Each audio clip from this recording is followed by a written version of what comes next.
नमस्कार, BRG news room में आप सभी का स्वागत है। देश, दुनिया और शहर की क्या रही दिन भर की खबरें, ये जानने से पहले एक नजर डाल लेते हैं आज की सुर्खियों पर। केंद्र के रक्षा मंत्री राजनाथ सिंह पहुंचे statue of unity. Sardar Patel की प्रतिमा के आगे शीश झुकाकर उन्हें अर्पित की पुष्पांजलि। आज से शुरू हुई 6ठी से 8वीं कक्षा की ऑफलाइन पढ़ाई। शहर के स्कूलों में 15 से 20% बच्चों की देखी गई हाजिरी। महानगर पालिका की ओर से शहर के निवासियों के लिए तोहफा। शहर के विभिन्न तालाबों पर शुरू की जाएगी बोटिंग। आइए अब देखते हैं खबरें विस्तार से। कोरोना महामारी का सबसे बड़ा असर शिक्षा पर पड़ा था, क्योंकि कोरोना की वजह से बच्चों की पढ़ाई को ऑफलाइन की जगह पर ऑनलाइन कर दिया गया था। पिछले 1.5 साल से सभी बच्चे ऑनलाइन ही पढ़ाई कर रहे थे, जिसकी वजह से उनकी पढ़ाई का काफ़ी नुकसान भी हो रहा था। ऐसे में गुजरात राज्य सरकार की ओर से कोरोना की दूसरी लहर को शांत होते देख 9वीं कक्षा से 12वीं कक्षा और कॉलेजों की ऑफलाइन पढ़ाई को शुरू करवा दिया गया था, जिसके बाद राज्य सरकार की ओर से 6ठी से 8वीं कक्षा की पढ़ाई भी ऑफलाइन शुरू करवाने का फैसला कर दिया गया था। जिसके बाद आज यानी कि 2 सितंबर से गुजरात राज्य में 6ठी से 8वीं कक्षा के छात्रों की ऑफलाइन पढ़ाई शुरू हो चुकी है।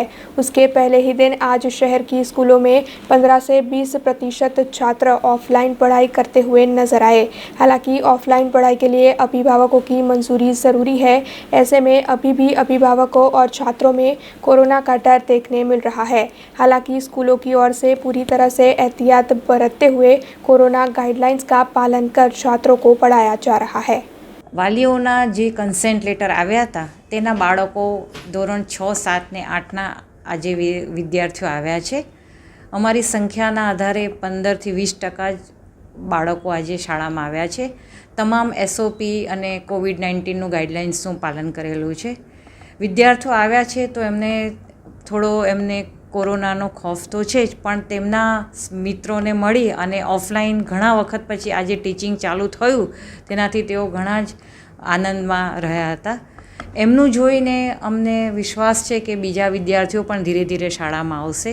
જ્યારે બધા જ સેક્ટર ધીરે ધીરે ખુલી રહ્યા છે અને કોરોનાના કેસમાં થોડો ફોલ પણ આવ્યો છે, તો અમને આશા છે કે આગામી દિવસોમાં પણ ધોરણ 6, 7 ને 8ના વિદ્યાર્થીઓની સંખ્યામાં વધારો થશે અને વાલીઓને પણ સંમતિ અમને મળશે। વિદ્યાર્થીઓ ઓફલાઇનથી ઓનલાઈન ભણ્યા તેમાંથી તેમનું થોડી કચાશ તો રહ્યું જ છે, કારણ કે પ્રેક્ટિકલ વર્ક તો બિલકુલ એમનું થયું નથી અને અન્ય વસ્તુ જે લાઈફ લોંગ એમને શીખવાની છે, જેમ કે ગ્રામર છે, બેઝિક મેથેમેટિક્સ છે, રાઇટિંગ વર્ક છે, વર્કશીટ્સ છે, એ બધું તો નુકસાન થયું છે। પણ આશા રાખીએ છીએ કે ધીરે ધીરે ઓફલાઈન ક્લાસીસ ચાલુ થશે તો એ કચાશ પણ અમે શાળા દૂર કરવાનો પ્રયાસ કરીશું। વાલીઓને અને વિદ્યાર્થીઓને અમારે એટલું જ કહેવું છે કે શાળાના જે વર્ગો છે એ ઘણા જ મોટા છે અને તમામ SOPનું પાલન કરવામાં આવ્યું છે। કેમ્પસ સેનિટાઈઝ કરેલું છે। તદુપરાંત શરૂઆતમાં અમે કોઈ પણ ગ્રાઉન્ડના પીરિયડ રાખવાના નથી, તેમને રિસેસ પણ આપવાના નથી, એસેમ્બલી પણ નથી કરી, અમે પ્રાર્થના ક્લાસમાં જ કરાવી છે અને કોઈ પણ વિદ્યાર્થીઓ ભેગા થાય એવું કોઈ પણ ઇવેન્ટ અમે કરવાના નથી। ફક્ત તેમને ઓફલાઈન ટીચિંગ મળે અને સ્કૂલના વાતાવરણથી તેઓ વાકેફ થાય અને ભયમુક્ત વાતાવરણમાં તેઓ આવે અને વાલીઓને પણ વિશ્વાસ રહે સ્કૂલ માટે, તો એમના બાળકોને મોકલે। તો મારો એ જ એમને સંદેશ કહેવાનો છે કે આગામી વર્ષોમાં તેઓ જેમ જેમ હાયર એજ્યુકેશનમાં જશે તો તેમને ઓફલાઈન શિક્ષણની બહુ જ જરૂર પડશે, તો તેઓ એમનો કન્સેન્ટ આપે અને એમના બાળકોને શાળામાં મોકલે। केवड़िया में मौजूद स्टैच्यू ऑफ यूनिटी की मुलाकात लेने के लिए आए दिन बड़े लोग पहुंचते हैं और स्टैच्यू ऑफ यूनिटी का अब पर्यटक स्थल के तौर पर काफ़ी विकास भी हो चुका है।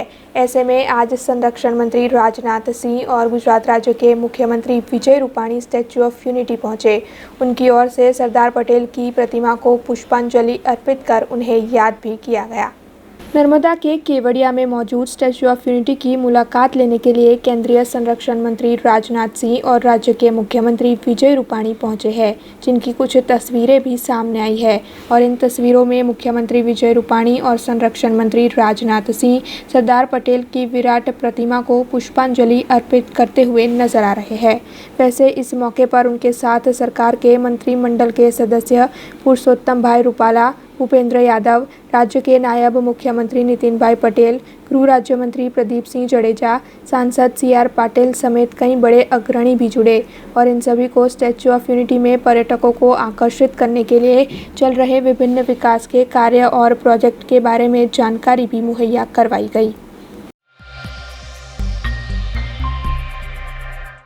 इस वक्त जो खबर सामने आ रही है उसके मुताबिक लोकप्रिय टेलीविजन और फिल्म अभिनेता बिग बॉस 13 के विजेता रह चुके सिद्धार्थ शुक्ला का हार्ट अटैक से निधन हो गया है। उनकी उम्र 40 साल की थी। उन्हें टीवी शो बालिका वधू में अपनी भूमिका के लिए काफी प्रसिद्धि मिली थी। मुंबई के कूपर अस्पताल के एक अधिकारी ने उनके निधन की पुष्टि की है। सिद्धार्थ शुक्ला को सुबह ही दिल का दौरा पड़ा था। बताया जा रहा है कि सिद्धार्थ शुक्ला रात को दवाई लेकर सोए थे, लेकिन दवाई कौन सी ली थी इस बारे में कोई जानकारी नहीं मिली है। इस वक्त सिद्धार्थ शुक्ला की डेड बॉडी मुंबई के कूपर अस्पताल में है और वहीं पर उनका पोस्टमार्टम किया जाने वाला है। वैसे हाल ही में शहनाज गिल के साथ वो बिग बॉस OTT में भी नजर आए थे। ऐसे में अचानक हुई उनकी मौत की खबर से पूरी इंडस्ट्री शोक में है। रशिया के सखा याकुत्य और गुजरात राज्य के बीच ईस्टर्न इकोनॉमिक फोरम के तहत आयोजित हुई वर्चुअल राउंड टेबल कॉन्फ्रेंस, जिसमें संरक्षण मंत्री राजनाथ सिंह की भी उपस्थिति रही।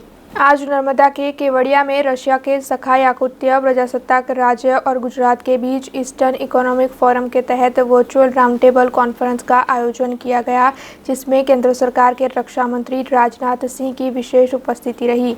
इसके अलावा मुख्यमंत्री विजय रूपाणी की ओर से भी इस राउंड टेबल कॉन्फ्रेंस में उपस्थित रहकर वर्चुअल संबोधन किया गया और साथ ही आने वाली वाइब्रेंट समिट में आने का निमंत्रण भी दिया गया।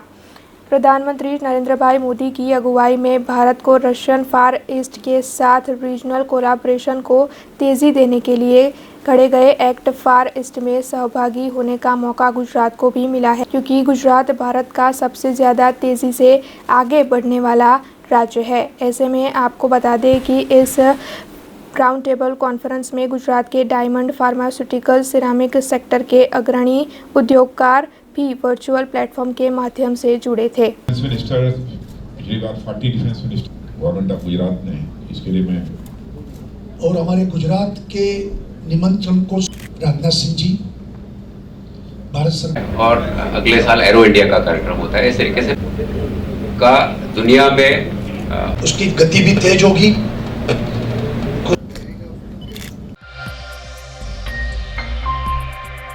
गणेश महोत्सव को मनाने को लेकर भक्तों के उत्साह को देखकर सरकार की ओर से 4 फीट की गणेश जी की प्रतिमा के साथ गणेश महोत्सव को मनाने की इजाज़त दे दी गई थी, लेकिन इसके बाद बार बार गणेश जी की प्रतिमा का विसर्जन आखिरकार कहां किया जाए, ये सवाल खड़ा हो रहा था। जिसके बाद सामान्य सभा में शहर के मेयर केयूर रोकड़िया ने शहर के चारों जोन में कृत्रिम तालाब को बनवाने की बात कही थी। इसी के चलते अब पालिका की ओर से गणेश महोत्सव की नज़दीकी को देखते हुए कृत्रिम तालाब बनवाने की कामगिरी को शुरू कर दिया गया है।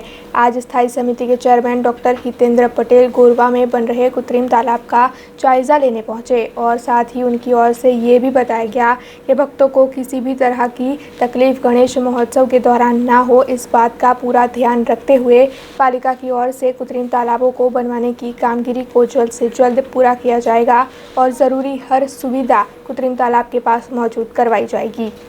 वडोदरा शहर एटले कला, संस्कारी અને उत्सव नगरी પણ આપણે જાણીતી છે। જ્યારે ગણપતિ ઉત્સવ આવતા હોય, નવરાત્રિ તહેવાર આવતા હોય, હાલમાં જ દશામાં જે આપણા તહેવાર ગયો છે એમાં નગરજનોએ પણ એટલો સાથ આપ્યો છે। દશામાની મૂર્તિનું વિસર્જન ઇકો ફ્રેન્ડલી રીતે પણ ઘણી બધી રીતે થયું છે। એ જ ભાગમાં આવનાર સમયમાં જ્યારે ગણપતિ તહેવાર આવી રહ્યો છે ત્યારે આપણે બધા જાણીએ છીએ કે વડોદરા કોર્પોરેશનમાં આવેલા તળાવોની યોગ્ય માવજત થાય અને તળાવની જે જળસૃષ્ટિ છે એને નુકસાન પણ ન થાય એના ભાગરૂપે પૂર્વ ઝોનમાં સયાજીપુરા મુકામે સમા અને દક્ષિણ ઝોનની વાત કરીએ તો SSV2 સુખધામ રેસિડન્સીની બાજુમાં પ્લોટ પર અને કપૂરઈ તળાવ, આ સિવાય ઉત્તર ઝોનની વાત કરીએ તો નવલખી મુકામે અને પશ્ચિમમાં ગોરવા દશામા તળાવ પાસે કૃત્રિમ તળાવની વાત છે. અને એમાં આપણે આખા શહેરના જે પણ નગરજનો ગણપતિજીની સ્થાપના કરશે, પહેલા દિવસથી વિસર્જનથી છેલ્લા દિવસના વિસર્જન સુધી કોઈને પણ ક્યાં તકલીફ ન પડે, જે કૃત્રિમ તળાવ છે ત્યાં પાર્કિંગની વ્યવસ્થા, તરાપાની વ્યવસ્થા, સાથે બેરિકેટિંગની વ્યવસ્થા, લાઇટિંગની વ્યવસ્થા, ક્રેનની વ્યવસ્થા, આ બધી જ વ્યવસ્થા તંત્ર દ્વારા ત્યાં પૂરી પાડવામાં આવશે. केवड़िया स्टैचू ऑफ यूनिटी में आज से भाजपा की कारोबारी मीटिंग की शुरुआत हुई है, जिसके चलते शहर के मेयर केयूर रोकड़िया भी स्टैचू ऑफ यूनिटी पहुंचे हैं। हालांकि विपक्ष के नेता अमीर रावत की ओर से केयूर रोकड़िया पर ये इल्ज़ाम लगाए जा रहे हैं कि वो उन्हें दी गई सरकारी कार के जरिए स्टैचू ऑफ यूनिटी पहुंचे हैं, जबकि उन्हें अपनी पर्सनल कार के जरिए स्टैचू ऑफ यूनिटी जाना चाहिए। अब इस पूरे मामले में क्या कहना है विपक्ष के नेता अमीर रावत का, आइए सुनते हैं। શ્રી કેયુર રોકડિયાએ સ્ટેટમેન્ટ આપ્યું. ભૂતકાળમાં બી અનેક લોકો આ રીતે પોતાનું જે સરકારી વાહન છે એ લઈને કારોબારી મિટિંગમાં પાર્ટીના કાર્યક્રમોમાં ગયા છે અને આ જગજાહેર વસ્તુ છે. તમામ પાર્ટીમાં અત્યારે મોટેભાગે ભારતીય જનતા પાર્ટીનું શાસન છે અને MP હોય, MLA હોય, જેને બી અને બીજા જે બી સત્તાધારી પક્ષના લોકો છે, જે પદાધિકારીઓ છે જેમને ગાડીઓ આપવામાં આવી છે, તમામ શહેરોમાંથી આ રીતના ગાડીનો મિસયુઝ થતો હોય છે. નૈતિકતાના ધોરણે આ ના કરવો જોઈએ. તમને ગાડી ફક્ત સરકારી કામ માટે અને સરકારી વિઝિટ્સ માટે મળતી હોય છે. પર્સનલ આ રીતે પાર્ટીના કાર્યક્રમોમાં ગાડીનો આ દુરુપયોગ કરે એ યોગ્ય ના કહેવાય અને નૈતિકતાના ધોરણે આ ના કરવો જોઈએ. એક બાજુ બરોડા કોર્પોરેશનની વાત કરીએ તો વિપક્ષના નેતાના પદને એ લોકોએ કન્સિડરેશન નથી આપ્યું ને જે GPMC એક્ટ કોટ કરીને કહેવામાં આવે છે કે આ ગાડી GPMC એક્ટમાં 10% સીટ નથી એટલે અમે નથી આપતા, તો એ જ GPMC એક્ટમાં એક બી ગાડીનું પ્રોવિઝન નથી.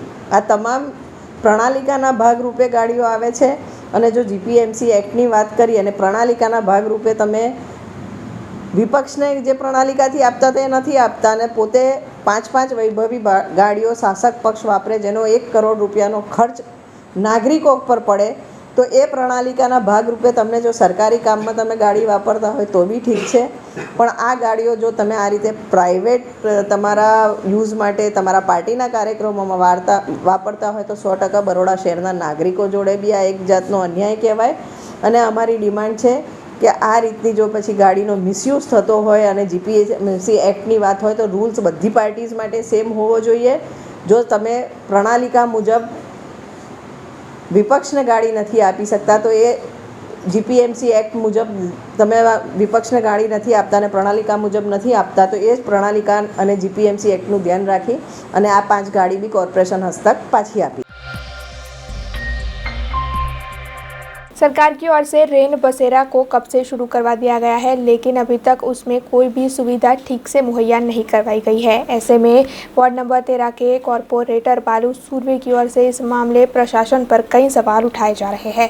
वार्ड नंबर 13 के नगर सेवक बालू सूर्वे की ओर से लालबाग ब्रिज के नीचे बनाए गए रैन बसेरा में भ्रष्टाचार के आरोप लगाए जा रहे हैं। इसके साथ ही पूरे मामले में विजिलेंस की तहकीकात बिठाने की मांग भी उनकी ओर से की गई है। दरअसल बालू सूर्वे ने प्रशासन पर आरोप लगाते हुए बताया है कि रैन बसेरा में कोई भी सुविधा मुहैया नहीं होने के बावजूद भी सिर्फ वाहवाही बटोरने के लिए रैन बसेरा का उद्घाटन कर दिया गया है, जबकि यहाँ पर गटर लाइन या फिर पानी की लाइन जैसी सुविधा भी मौजूद नहीं है। ऐसे में कैसे प्रशासन की ओर से रैन बसेरा को लोगों के लिए खोल दिया गया। વડોદરા શહેરમાં આ ટ્રેન બસેરા બનાવવાનું કામ આવ્યું હતું. ઠેર ઠેર જગ્યાએ બનાવે છે. એમાં અમારા વિસ્તારમાં લાલબાગ બ્રિજના નીચે એક રેન બસેરા બનાવવામાં આવ્યું છે. એ 4 હોલ બનાવવામાં આવે છે. એક હોલ 1500 સ્ક્વેર ફૂટનો અંદાજે આમ તમે જોવા જાઓ તો ટોટલ 6300ની આસપાસ સ્ક્વેર ફૂટ થાય. એટલે અમને શંકા ગઈ કે તમે જોઈ શકો કે માન 1000 રૂપિયા ગણાય તોય 70-80 લાખ રૂપિયા થતા હોય, પણ આમાં 1 કરોડ 71 લાખનો ખર્ચો બતાવ્યો છે. સાથે સાથે જે કે લોકાર્પણ કરી દીધું છે, ઉતાવળનું પગલું ભર્યું છે, જે અધિકારીની અનાવડતના લીધે પરિસ્થિતિ એવી છે કે જેવું લોકાર્પણ થયા પછી અને લોક મારી દીધા છે.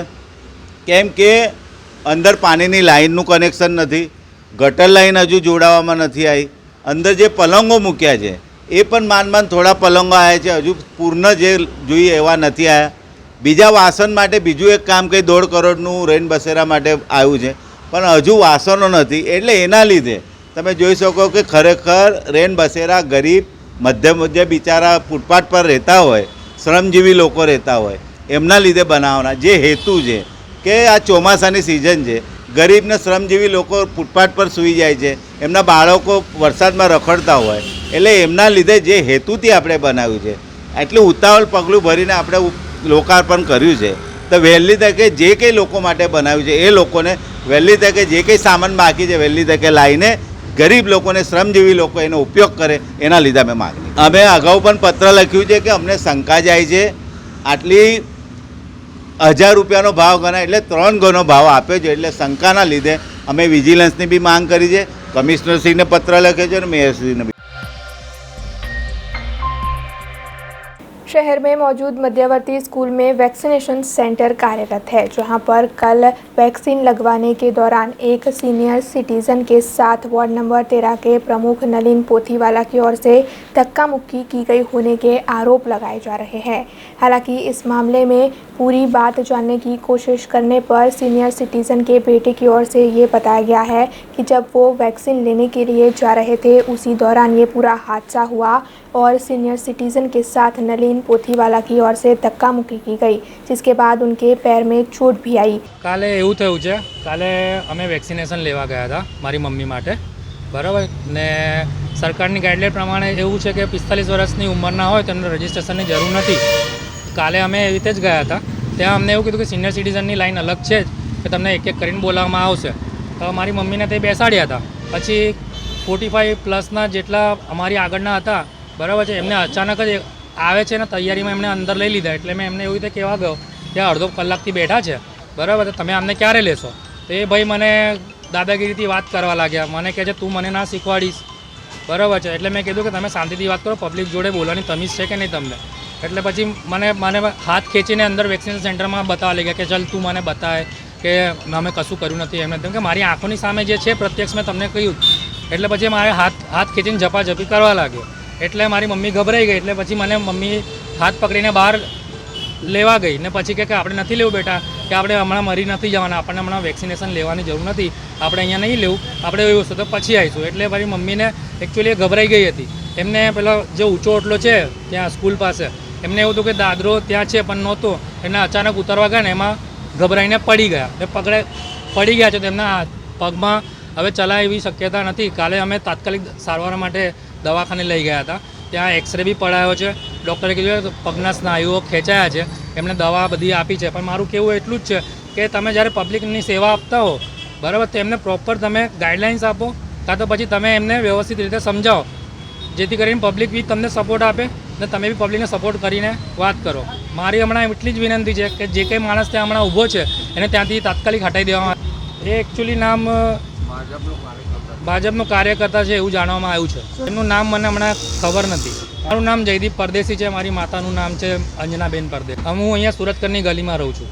हालांकि इस पूरे मामले में जब नलिन पोथीवाला की प्रतिक्रिया जानने की कोशिश की गई तब उनकी ओर से पूरे मामले से इनकार कर दिया गया और साथ ही ये बताया गया कि कल पूरे दिन वो वैक्सीनेशन सेंटर पर मौजूद ही नहीं थे। મધ્યવર્તી સ્કૂલની અંદર છેલ્લા આપણે 3-4 મહિનાથી અહીંયા જે વેક્સિનેશન સેન્ટર ચાલે છે, હવે જે આક્ષેપ આપણને કરવામાં આવે છે એ આક્ષેપની કોઈ જાણકારી મને ખુદને નથી.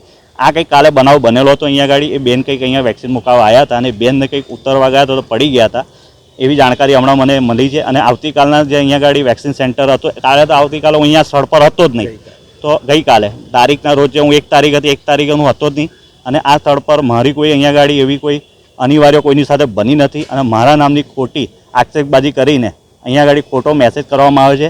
એટલે હું મીડિયા દ્વારા એક નમ્ર અપીલથી જણાવું છું કે મેં કોઈ જાતની કોઈની જોડે અનિવાર્ય કોઈ સંજોગવાર કશું કર્યું નથી. એની હું તમને આ મીડિયા દ્વારા માધ્યમથી હું જાણકારી આપું છું. खबरों के बीच वक्त हो चला एक छोटे से ब्रेक का। ब्रेक के बाद फिर लौटेंगे कुछ और खबरों के साथ। बीआरजी ग्रुप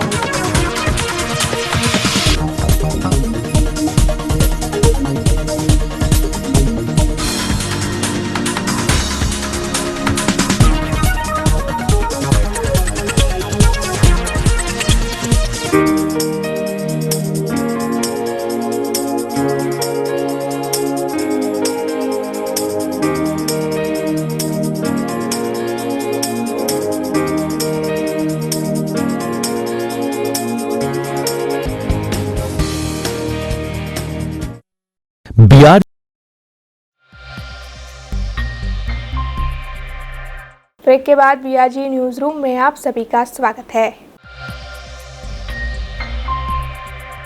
स्विमिंग पूल खोलने के सरकार के आदेश के बावजूद भी अभी तक शहर के लालबाग स्विमिंग पूल को खोला नहीं जा सका है। ऐसे में अब परेशान होकर वहां के लाइफ मेंबर ने वहां के स्थानीय काउंसिलर और डिप्टी म्युनिसिपल कमिश्नर को इस पूरे मामले से अवगत करवाया है। बीते 2 सालों से कोरोना महामारी की वजह से लालबाग स्विमिंग पूल बंद था। वैसे सरकार की ओर से कोरोना के कम होते आंकड़ों को देखकर स्विमिंग पूल खोलने की इजाज़त तो दे दी गई थी, लेकिन शहर का लालबाग स्विमिंग पूल अभी तक खोला नहीं गया है। ऐसे में परेशान होकर स्विमिंग पूल के लाइफ मेंबरों की ओर से आज स्थानिक काउंसिलर नीलेश राठौड़ और डिप्टी म्युनिसिपल कमिश्नर मजूमदार को इस पूरे मामले से अवगत करवाया गया। ऐसे में लाइफ मेंबरों की बात सुनने के बाद स्थानीय काउंसिलर और डिप्टी म्युनिसिपल कमिश्नर की ओर से इस मामले जल्द से जल्द कोई कड़े कदम उठाकर स्विमिंग पूल को खोलने का आश्वासन दिलाया गया। ઘણા લાંબા સમયથી સ્વિમિંગ પૂલ બંધ છે અને હવે રાજ્ય સરકારની ગાઈડલાઈન આવી ગઈ છે, તો આ સ્વિમિંગ પૂલ ચાલુ કરવાની દિશાની અંદર અમે એની કામગીરી હાથ પર લઈ રહ્યા છીએ। સ્વિમિંગ પૂલની ઉંમર લગભગ 1973માં આ સ્વિમિંગ પૂલ બનેલો છે। હવે આટલા લાંબા સમય પહેલાંથી બનેલા સ્વિમિંગ પૂલમાં વારંવાર મેન્ટેનન્સ આવે એ એકદમ સમજી શકાય એવી ઓબ્વિયસ વાત છે અને એના માટે કોર્પોરેશને નવો સ્વિમિંગ પૂલ બનાવવાનું પણ પ્લાન કર્યું છે। પણ જે ખાસ કરીને વારંવાર ઉનાળામાં કે બંધ થઈ જાય એ વાતમાં બહુ જૂનું સ્ટ્રક્ચર છે અને જૂનો સ્વિમિંગ પૂલ હોવાને કારણે આવું બની શકે છે। લાલબાગ સ્વિમિંગ પૂલ 1.5 વર્ષથી કોવિડના હિસાબથી બંધ હતું એ વાત બરાબર છે। અત્યારે એમને રજૂઆત કરી, અમારા કોર્પોરેટર શ્રી નિલેશભાઈ અને મજમુદાર સાહેબ એઓને રજૂઆત કરી તો તેઓ અહીંયા આવ્યા હતા અને આવીને એ લોકોએ અમને આશ્વાસન આપ્યું છે કે અઠવાડિયામાં તમારું પૂલ ચાલુ થશે। અમે એવી આશા રાખીએ છીએ કે અઠવાડિયા પહેલાં કદાચ ચાલુ થઈ જાય, એમાં કંઈ બહુ મોટું એ નથી, નાનું એ છે અને નાના મોટા જે રિપેરિંગ્સ છે એ કરીને ચાલુ કરવાનું કહેવા માગે છે। 2018 में सावली के पुलिस थाने में कार्यरत एक महिला कांस्टेबल की हत्या उन्हीं के मंगेतर की ओर से कर दी गई थी, जिसके बाद ये पूरा केस कोर्ट में चल रहा था। ऐसे में अब इस केस पर कोर्ट की ओर से आज बड़ा फैसला सुनाया गया है। दरअसल सावली की सेशंस कोर्ट में वहां के न्यायाधीश एजे काणानी की ओर से इस पूरे मामले में बड़ा फैसला सुनाते हुए आरोपी को उम्र कैद सुनाई गई है। ये रिपोर्ट सावली से हमारे संवाददाता मीत काछिया ने भेजी है। सावली पोलीस मथकમાં ફરજ બજાવતી હેમાબેન રાઠોડના મંગેતર હિમાંશુ ચૌહાણ નાઓએ તેણીને જાનથી મારી નાખવાના કૃત્ય બાબતે વર્ષ 2018માં સાવલી પોલીસ સ્ટેશનમાં ગુનો નોંધાયો હતો, જેનો કેસ સાવલી સેશન્સ કોર્ટમાં ચાલી જતા આજરોજ આરોપી હિમાંશુ ગિરીશભાઈ ચૌહાણની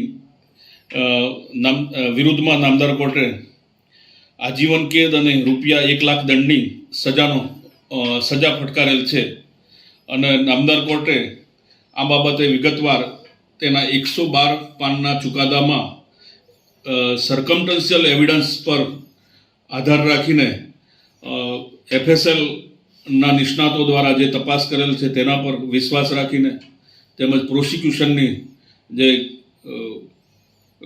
તપાસની લિંક પુરવાર કરવાની દલીલોને ધ્યાને રાખીને ખૂબ ચીવટપૂર્વકનો આજે ચુકાદો જાહેર કરેલ છે। गुजरात सरकार की घोषणा के मुताबिक आज से 6ठी से 8वीं कक्षा की राज्य भर में ऑफलाइन पढ़ाई फिर से शुरू हुई है। उसी के चलते शहर की स्कूलों में 15 से 20% छात्र अभिभावकों की मंजूरी के साथ स्कूलों में पढ़ते हुए नजर आए। हालांकि 1.5 साल बाद स्कूल खुलने से छात्रों में काफ़ी ज़्यादा उत्साह था, लेकिन कोरोना महामारी की वजह से अभी भी छात्र और अभिभावकों में डर बना हुआ है। शहर की एक निजी स्कूल में एक छात्र कुछ वक्त पहले उसका एक्सीडेंट हुआ होने के बावजूद भी आज स्कूल में ऑफलाइन पढ़ाई करने पहुंचा। जहां एक और छात्र और अभिभावक कोरोना से डर रहे हैं, वहीं दूसरी ओर ये छात्र लोगों को प्रेरणा रूप बनते हुए स्कूल में ऑफलाइन पढ़ाई के लिए पहुंचा और उसकी ओर से स्कूल खुल जाने के मामले में खुशी भी जताई गई। મારું નામ કીર્તન છે। બહુ સારું લાગે સ્કૂલમાં। ઓફલાઈનમાં નેટવર્ક પ્રોબ્લેમનો હતો એટલે મેં લખી નહોતો પાતો. હવે ઓફલાઈનમાં હવે ફાવે જ લખતા. આજથી ધોરણ 6 થી 8ના વર્ગો શરૂ થઈ ગયા છે. નવા સત્રની અંદર સૌ પ્રથમ વખત ગયા અઠવાડિયે સરકારે જે જાહેરાત કરી એને ધ્યાનમાં રાખીને કોવિડ ગાઈડલાઇનનો પૂરેપૂરો ઉપયોગ કરવામાં આવ્યો છે. બાળક જ્યારે દાખલ થાય છે ત્યારે ટેમ્પરેચર ચેક કરવામાં આવે છે, હેન્ડ સેનિટાઈઝ કરવામાં આવે છે. એ સિવાય ક્લાસરૂમની અંદર જે વિદ્યાર્થીઓ બેઠા છે એમને પણ એક બેન્ચ પર એક જ વિદ્યાર્થી સોશિયલ ડિસ્ટન્સ સાથે આ બાળકોને વર્ગખંડમાં બેસાડવામાં આવ્યા છે. આ બાળકો પોતાનું ટિફિન બોક્સ સાથે લઈને આવ્યા છે, પોતાનું અલગ વોટર બોટલ પોતાની છે અને બને ત્યાં સુધી પોતાના જે સાધનો છે એ એકબીજા જોડે ઉપયોગ ન કરે, પોતાનું સાધન પોતે ઉપયોગ કરે એવી એક સૂચના એમને આપવામાં આવી છે અને પૂરા ઉત્સાહ સાથે આવે છે.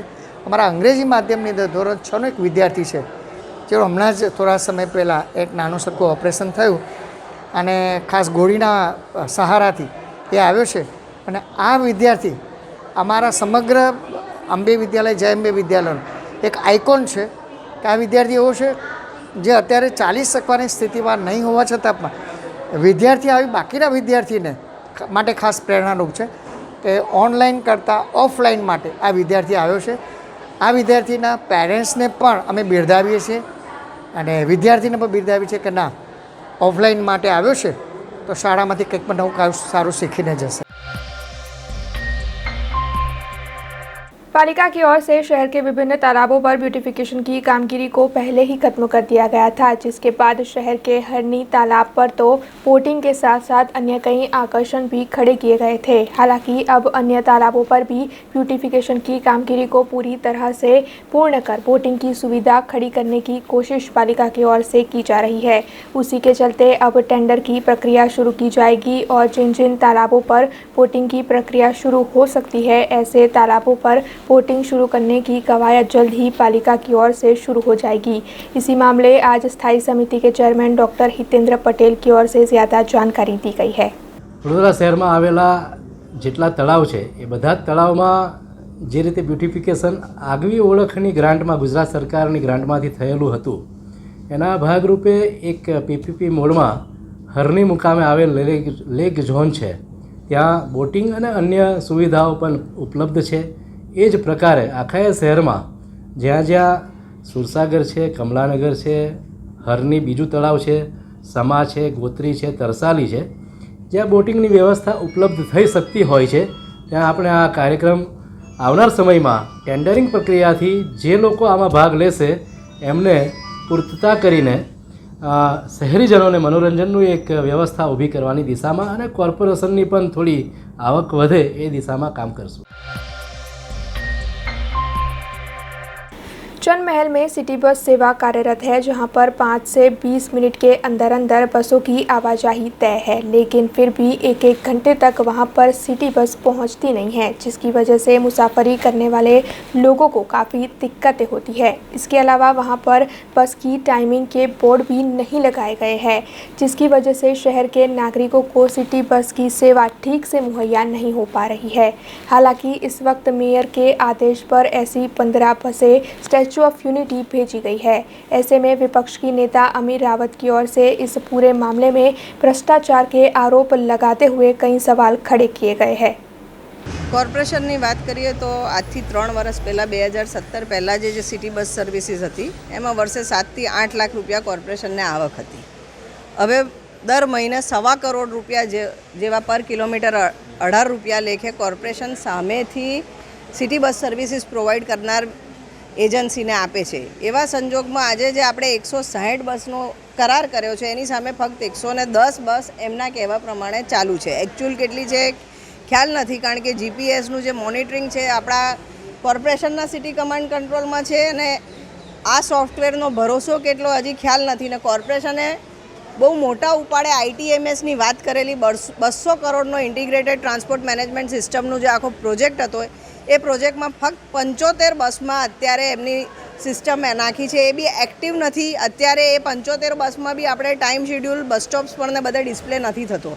એટલે એ 200 કરોડ રૂપિયાના પ્રોજેક્ટનું શું થયું એ બી નથી ખબર. એવા સંજોગમાં જ્યારે આજે રિક્વાયર્ડ એકચ્યુઅલ કરતાં ઓછી બસો જતી હોય અને આપણે પર કિલોમીટર 18 રૂપિયા આપતા હોય તો નાગરિકોને જે ફ્રીક્વન્સીમાં બસ મળવી જોઈએ ટેન્ડર પ્રમાણે તો પીક આવર્સમાં દર 10 મિનિટે એક રૂટ પર બસ આવી જોઈએ અને નોન પીક આવર્સમાં 30 મિનિટે. એની જગ્યાએ અત્યારે 1 કલાકે બસ નાગરિકોને મળતી હોય. એવા સંજોગમાં કોર્પોરેશન આટલા બધા પૈસા આપે અને નાગરિકોને સુવિધા ના મળે એ વસ્તુનો અમે વિરોધ કરીએ છીએ. અને આ બાબતે ભારતીય જનતા પાર્ટીએ પગલાં લેવા જોઈએ, પણ પગલાં નહીં લઈને એમને 17 બસ પોતાના કારોબારી મિટિંગમાં અહીંયાથી ફ્રી ઓફ કોસ્ટ લીધી. અત્યારે બી ઓન રેકોર્ડ બી કહ્યું કે અમે એ બસના પૈસા નથી લેવાના. તો આ રીતના ફ્રી ઓફ કોસ્ટ તમે જ્યારે સેવાઓ લો તો ચોક્કસ ભ્રષ્ટાચારને તમે છાવરી રહ્યા છો એ તરફ ફિંગર પોઈન્ટ થાય. અને જો આ જ રીતે ભારતીય જનતા પાર્ટી એમના સ્ટેચ્યુ ઓફ યુનિટી જવા માટે, એમના મિટિંગ્સમાં જવા માટે બસો આપી શકતી હોય તો શહેરના સિનિયર સિટીઝન્સને, મહિલાઓને, બાળકોને કેમ ફ્રી નહીં? જો ભારતીય જનતા પાર્ટીના નેતાઓ ફ્રી બસ વાપરે તો આ સુવિધા તમે સિનિયર સિટીઝન્સને બી સ્ટેચ્યુ ઓફ યુનિટી જોવા ફ્રી બસીસ પ્રોવાઈડ કરો, બહેનોને બી આપો, બાળકોને બી આપો. એટલે આજે આ વસ્તુનો અમે વિરોધ કરીએ છીએ. જે રીતના 160 બસની ફ્લીટ હોવી જોઈએ એ પ્રમાણે 160 બસ દર 10 મિનિટે નાગરિકોને બસની સર્વિસીસ આપવાની જે વાત છે, દર અડધો કલાકે નોન પીક આવર્સમાં આપવાની વાત છે. આ તમામ વસ્તુઓને લઈ અને આજે હું મેયરશ્રીને રજૂઆત કરવાની છું. આ બાબતમાં તપાસ થવી જોઈએ. અને ITMSનો પ્રોજેક્ટ જે ગયા મહિને ઓગસ્ટમાં ચાલુ થયો તો 200 કરોડ રૂપિયાના ખર્ચે, આજ દિન સુધી તમે બસનો એક્ઝેક્ટ કેટલા મિનિટમાં આવશે ને કેટલા સેકન્ડમાં આવશે જેના પ્રેઝન્ટેશન કર્યા હતા એ તો જવા દો. અત્યારે તમે આખા બસ સ્ટોપ પર ફરી લો, કશે ટાઈમ ટેબલ બી નથી. ઓનલાઈન બી તમે લોગિન કરીને જોઈ લો તો ત્યાં બી ટાઈમ ટેબલ અવેલેબલ નથી. નાગરિકોને ખાલી અહીંયા આવીને લોકોને પૂછવાનું ક્યારે બસ આવશે, કયા રૂટ પર આવશે. डिस्प्ले में टाइम टेबल भी नहीं, कोई बस स्टॉप पर भी नहीं कि ऑनलाइन भी अवेलेबल नहीं। हालांकि इस पूरे मामले में सिटी बस सेवा के मैनेजर नरेंद्र सिंह राणा से बातचीत करने पर उनकी ओर से 15 बसों को स्टैच्यू ऑफ यूनिटी भेजे जाने की बात का स्वीकार किया गया है और साथ ही सिटी बस की जो सेवा एक घंटे बाद मुहैया होती है, इस मामले में सब कुछ बंद होने की वजह से ऐसा होता हुआ होने की बात बताई गई है। तो वहीं टाइमिंग के बोर्ड के मामले में उनकी ओर से बताया गया है कि टाइमिंग के बोर्ड लगाने का अधिकार उनके पास नहीं है। અમીબેન રાવતશ્રીનો પ્રશ્ન હતો કે ભાઈ તમે અહીંયા ટાઈમ ટેબલ કેમ લગાડેલું નથી, જનમેલમાં અહીંયા ચોખ્ખાઈ કેમ નથી? તો વાત રહી ચોખ્ખાઈની, તો એનો કોન્ટ્રાક્ટ બીજા લોકોને આપેલો છે. જનમેલમાં ફક્ત આપણે ઓપરેશન કરવાનું છે, બસનું ઓપરેશન છે, બીજું કોઈ આપણે ટાઈમ ટેબલ કે કોઈ લગાડી શકીએ નહીં. બેનનું કહેવાનું છે કે અહીંયા ટાઈમ ટેબલ તમે લગાડો, પણ આ જનમેલમાં આપણને કોઈ રાઇટ નથી આપ્યો કે આપણે ટાઈમ ટેબલ લગાડી શકીએ. બીજું કે આપણે ઇન્ક્વાયરી છે જ તે, કોઈ પણ પેસેન્જર કે કોઈ ઇન્ક્વાયરી પર આવે એટલે જવાબ મળે છે. ત્રીજો પ્રશ્ન હતો કે બસની જે આ ફ્રીક્વન્સી ઓછી કેમ છે, 150ની બદલે 110 બસ કેમ ચલાવો છો? તો એનો જવાબ માત્ર એક જ છે કે એમ કે અત્યારે શાળા કોલેજ બંધ છે, આપણે સ્પેશિયલ બસો ચલાવીએ છીએ શાળા અને કોલેજ, કે ભાઈ શાળાએથી બાળકો છે ઘર સુધીને, ઘરથી બાળક શાળા, એવું સ્પેશિયલ બસો આપણે 25 ચલાવીએ છીએ. એ 25 બસ અત્યારે બંધ છે. હવેથી ઇન્ક્વાયરી આવે છે ને વાલીઓની સહમતિ લઈને ચાલુ કરવામાં આવશે. બીજું કે લોકલ ટ્રેન બંધ છે, લોકલ ટ્રેન બંધ હોવાથી અહીંયા પણ ટ્રાફિક ઓછું છે અને અત્યારે એક પણ રૂટ બંધ નથી, ફક્ત ને ફક્ત ફ્રીક્વન્સી ઓછી છે, રૂટ એક પણ બંધ નથી. ના 70 બસ નહીં, 17 બસ છે, 70 નહીં 17 AC બસ છે. જે AC બસ આપણે કોરોના કાળમાં ચલાવતા નથી અને આપણી પાસે 20 AC બસ બંધ પડી હતી એમાંથી 17 બસ આપેલી છે, એની કોઈ પણ કોસ્ટ લેવામાં આવતી નથી. એક પણ બસનું કલાકનું ટાઈમ ટેબલ નથી, વધીને 20 મિનિટ છે અને 5 મિનિટ, 5 થી 20 મિનિટની અહીંયા ટાઈમ ટેબલનો ગેપ છે. ના આક્ષેપ બધા ખોટા પણ ન કહી શકાય. એની કામગીરી છે ભાઈ, એને તપાસ કરી, અને તપાસ કરીને હા રાઈટ છે, એની તપાસ કરવી જરૂરી છે અને કરી છે, બરોબર કરી છે. અને એનો જે મેઇન છે આ ટાઈમ ટેબલ લગાડવાનું છે કે ભાઈ પબ્લિકને ખબર પડી જાય ટાઈમ ક્યારે બસ આવશે. એ પણ આપણે હાથમાંની વાત નથી. એ બધી ઇન્ક્વાયરી છે કે ભાઈ અહીંયા જનમેલમાં તમે ટાઈમ ટેબલ લગાડો, પણ આપણે લગાડી શકીએ નહીં, આપણો રાઈટ આપેલો નથી. એટલે અને એની દ્રષ્ટિએ એને તપાસ કરવી જોઈએ ને સાચી વાત. कोरोना की दूसरी लहर के शांत होने के बीच सरकार की ओर से त्योहारों को गाइडलाइंस के तहत मनाने की इजाज़त दे दी गई, जिसके बाद गणेश महोत्सव को लेकर भक्तों का उत्साह देखकर पहले ही गणेश जी की 4 फीट की प्रतिमा के साथ गणेश महोत्सव को मनाने की इजाज़त भी दे दी गई थी। हालांकि बड़े बड़े गणेश पंडाल के भक्त ये इंतज़ार कर रहे थे कि शायद सरकार की ओर से गणेश जी की प्रतिमा को और बड़ी स्थापित करने के आदेश दे दिए जाए, लेकिन सरकार की ओर से 4 फीट की गणेश जी की प्रतिमा के साथ ही गणेश उत्सव को मनाने की इजाज़त की बात को कायम रखा गया है। ऐसे में अब आखिरी वक्त में सभी मूर्तिकारों को 4 फीट की गणेश जी की प्रतिमा बनाने के लिए ऑर्डर दिए जा रहे हैं। ऐसे में अब मूर्तिकार इस ऑर्डर को ख़त्म करने को लेकर काफ़ी परेशान है, लेकिन उनकी ओर से गणेश महोत्सव की तैयारियों को तेज़ कर दिया गया है और जल्द से से जल्द गणेश जी की प्रतिमा को बनाने का कार्य पूर्ण करने की कोशिश भी की जा रही है। सरकारનો નિર્ણય જે રીતે મોડો પડ્યો છે તે રીતે મૂર્તિકારોને બી મોટો ફટકો પડી રહ્યો છે। જે રીતે મંડળવાળા હવે બહાર નીકળ્યા છે, જે રીતે 4 ફૂટની માટીની મૂર્તિ માંગી રહ્યા છે, પણ સમયને જોતા મૂર્તિઓ પોસિબલ નથી। જેટલી બને એટલી મૂર્તિઓને અમે મંડળવાળાને કરી આપવાનું એ કરી રહ્યા છે। આગળ છેલ્લો આપી રહ્યા છે, જે રીતે કલર કામનો લાસ્ટ ટચિંગ ચાલી રહ્યો છે, જે રીતે મૂર્તિઓને હવે છેલ્લી રીતે આકાર બની રહ્યો છે મૂર્તિઓમાં। ये जो दृश्य आप देख रहे हैं वो राजूला के हिंडोलना पुल के हैं, जहां पर ट्रैफिक जाम की वजह से लोगों को काफ़ी दिक्कतों का सामना करना पड़ा। यहां तक कि इस ट्रैफिक जाम में 108 एम्बुलेंस भी फंस गई थी, जिसकी जानकारी वहां के पुलिस अधिकारियों को मिलते ही उनकी ओर से जल्द इस जगह पर पहुंचकर ट्रैफिक को खुलवाया गया। राजूला के हिंडोलना पुल पर ट्रैफिक जाम के दृश्य देखने मिले, जिसके चलते नेशनल हाईवे पर 36 मिनट तक का ट्रैफिक जाम रहा और नेशनल हाईवे 36 मिनट तक बंद रहा। इसके अलावा ट्रैफिक जाम में 108 एम्बुलेंस भी फंसी हुई होने की बात सामने आई। हालांकि ट्रैफिक जाम की जानकारी मिलते ही राजूला के पीआई और उनका पूरा स्टाफ वहां पर पहुंच गया और उनकी ओर से ट्रैफिक को खुलवाया गया। राजूला पुलिस की ये कामगिरी की रीत देखकर लोगों ने उनका शुक्रिया अदा भी अदा किया। हिंडोलना चौकड़ी नेशनल हाईवे पर होने से हिंडोलना पुलिस चौकी को रेगुलर चालू करने की मांग भी वहां के लोगों की ओर से की गई। ये रिपोर्ट राजूला से हमारे संवाददाता योगेश कानाबार ने भेजी है।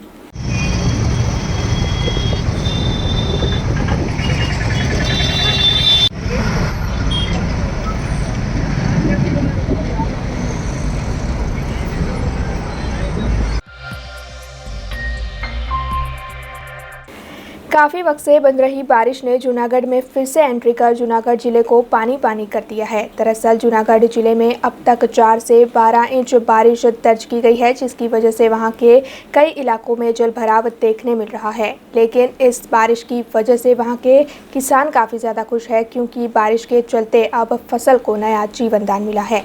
अष्टमी की रात से और नवम के पूरे दिन बारिश होने की वजह से जूनागढ़ में जलभराव के दृश्य देखने मिले हैं। हालांकि ऐसी अच्छी बारिश काफ़ी वक्त के बाद होने की वजह से किसानों की फसल को जैसे नया जीवन दान मिला है। दूसरी ओर जूनागढ़ की सभी जगहों पर नदी, नाले और चेक डैम बारिश के पानी से भर गए हैं और बारिश की जूनागढ़ जिले में जो खबर सामने आई है उसके मुताबिक जूनागढ़ के वंथली मेंदरडा में 3 से 4 इंच, मांगरोल में 12 इंच, भैसाण, विसावदर, माणावदर और केसोद में 4.5 से 5 इंच तो माल्याहाटी में 8 इंच जितनी बारिश दर्ज की गई है, जिसकी वजह से सभी नदी नाले पानी से भर चुके हैं। ये रिपोर्ट जूनागढ़ से हमारे संवाददाता प्रकाश दवे ने भेजी है।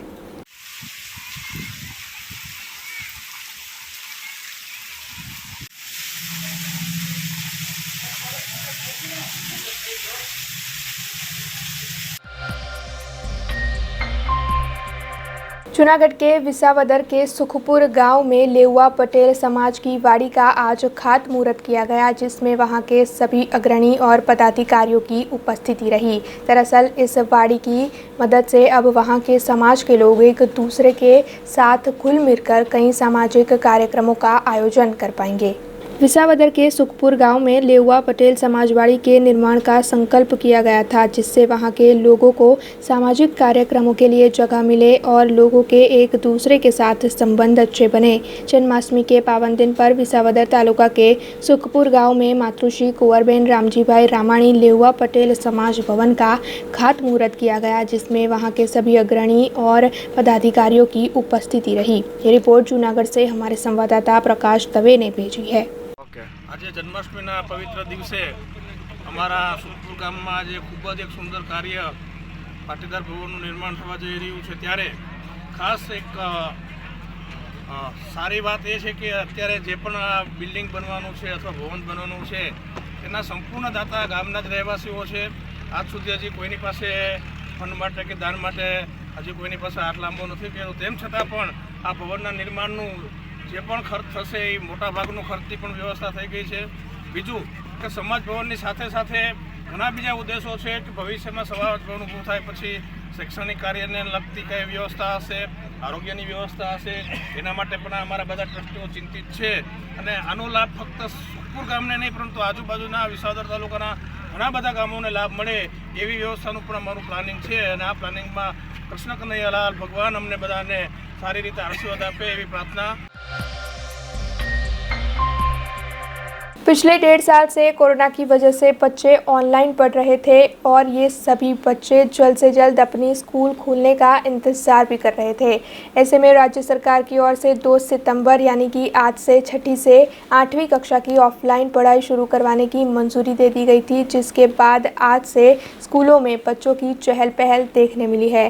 भरूच तालुका के नबीपुर में भी प्राथमिक स्कूलों में आज बच्चे देखने मिले और बच्चों में ऑफलाइन पढ़ाई को लेकर काफ़ी उत्साह भी देखा गया।